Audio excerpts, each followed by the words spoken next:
എല്ലാവർക്കും നമസ്കാരം. MG Tech ട്രാവലിൻ്റെ പുതിയ വീഡിയോയിലേക്ക് എല്ലാവർക്കും സ്വാഗതം. അപ്പോൾ നമ്മൾ കുറേ മാസങ്ങൾക്ക് ശേഷം അങ്ങനെ മൊനമ്പം ബീച്ചിൽ വന്ന് ഈ ചെറായി ബീച്ചിലേക്ക് വന്ന് അതിനുശേഷമാണ് നമ്മൾ മൊനമ്പം ബീച്ചിലേക്ക് വന്നേക്കണം. അപ്പോൾ ഈ മഴക്കാലമൊക്കെ കഴിഞ്ഞപ്പോഴത്തേക്കും ചെറായി ബീച്ചിൻ്റെ അവസ്ഥ ഏകദേശം ശോകമായി. കാരണം ഈ മണ്ണിലേക്ക് ഇറങ്ങി നടക്കാനുള്ള സ്ഥലവും ഇതൊക്കെ പോയി. മണ്ണിൽ ഇറങ്ങി നമുക്ക് കാലുത്താൻ പറ്റില്ല. സീവാളിൻ്റെ അടുത്ത് വരെയും കടൽ കയറി കിടക്കുന്ന ഒരു അവസ്ഥയാണ്. അപ്പോൾ അത് കഴിഞ്ഞിട്ടാണ് നമ്മളിപ്പോൾ മൊനമ്പം ബീച്ചിലേക്ക് വന്നപ്പോൾ. ഇവിടെ രാവിലെയൊക്കെ വന്നെയാണെങ്കിൽ ഈ വഞ്ചിയൊക്കെ അടുത്ത് മീനൊക്കെ ഉണ്ടാവും കേട്ടോ. മത്സ്യബന്ധനത്തിൽ പോയിക്കണ സംഭവങ്ങളൊക്കെ ഉണ്ടാവും. ഇപ്പോൾ വഞ്ചിയൊക്കെ കൂടെ കയറ്റി വെച്ചിട്ടുണ്ട്, വേറെ ഒന്നും കാണുന്നില്ല. പിന്നെ ചീന വലകളൊക്കെ ഉണ്ട് ഈ ഭാഗത്തായിട്ട്. ഇവിടെ ഇതിൻ്റെ തൊട്ടപ്പുറത്തൊക്കെ ആയിട്ട് ചീന വലകൾ ഇഷ്ടം പോലെ ഉണ്ട്. ഇപ്പോൾ ഈ മഴയൊക്കെ വന്നേക്കണോണ്ട് ഈ ബീച്ചിൻ്റെ ഇവിടെയൊക്കെ കാട് പിടിച്ച് കിടക്കണം കേട്ടോ.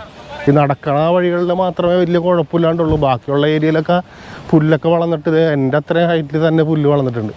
മൊനമ്പം ബീച്ചിലേക്ക് വന്നപ്പോഴത്തേക്ക് നമുക്ക് ആകെ ഒരു ശോക അവസ്ഥയാണ് തോന്നിയത്. ഇവിടെ കടലിൻ്റെ അടുത്തേക്ക് ഇറങ്ങി ചെല്ലാനും ഈ ഇങ്ങനെ ഇറങ്ങി കളിക്കാനൊക്കെ പറ്റുമെങ്കിലും ഈ ഇതിൻ്റെ അടുത്തായിട്ടുള്ള ഇതൊക്കെ എന്ന് വെച്ചാൽ പാവലും വേസ്റ്റൊക്കെ വന്ന് കയറി ഇങ്ങനെ മോശമായിട്ട് കിടക്കണം. അത്രയ്ക്ക് ഇതായിട്ട് കിടക്കലാണ്.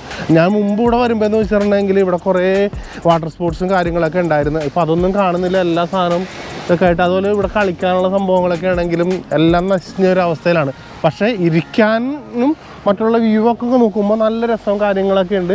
ഈ പുലിമുട്ടും ഇതൊക്കെ ഉണ്ട്.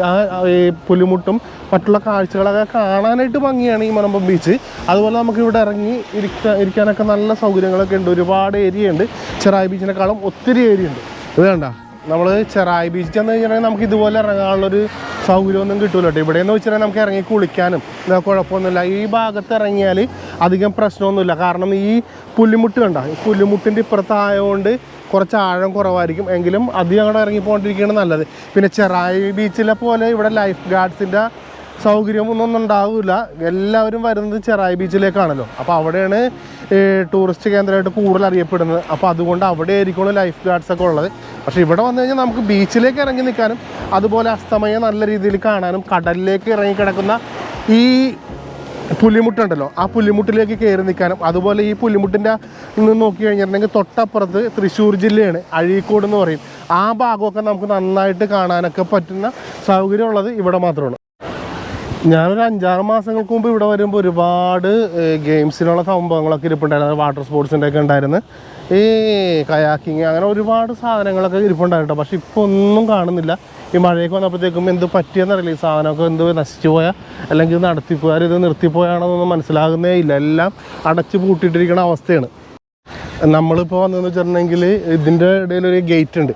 അപ്പോൾ നെപ്റ്റ്യൂൺ എന്നും പറഞ്ഞിട്ടുണ്ട്. ഇവിടെ ഈ വാട്ടർ സ്പോർട്സിൻ്റെ ഒക്കെ നടത്തിയിരുന്ന വെച്ചതിൻ്റെ ഇതാണെന്ന് തോന്നുന്നത്. അപ്പോൾ അവിടെ അതിൻ്റെ ഉള്ളിൽ നമുക്ക് കാറും ഇതൊക്കെ പാർക്ക് ചെയ്യാനുള്ള സൗകര്യമൊക്കെ ഉണ്ട്. 20 രൂപ പാർക്ക് ഫീ ആവുള്ളൂ.